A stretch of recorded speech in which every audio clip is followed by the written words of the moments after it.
کہ हमने देखा कि कल जज साहब जो हैं वो स्पेशल रिमांड देने के लिए तशरीफ ले आए और आज जैसा कि पूरे हफ्ते से हम चिल्ला रहे हैं कि ये देखें बदनीति किस तरह से है कि वफाकी हुकूमत एक नोटिफिकेशन करती है, उसके अंदर मेंशन ही नहीं है कि अगर ये जज अवेलेबल नहीं होंगे तो उनके ड्यूटी जज होंगे। पाकिस्तान की हिस्ट्री में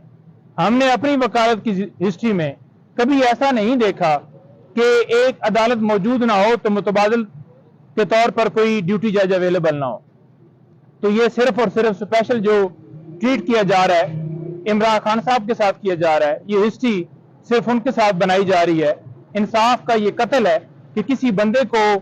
फेयर ट्रायल ना देना, इंसाफ ना देना, जानबूझकर डिले करना, जानबूझकर उनकी जमानत ना सुनना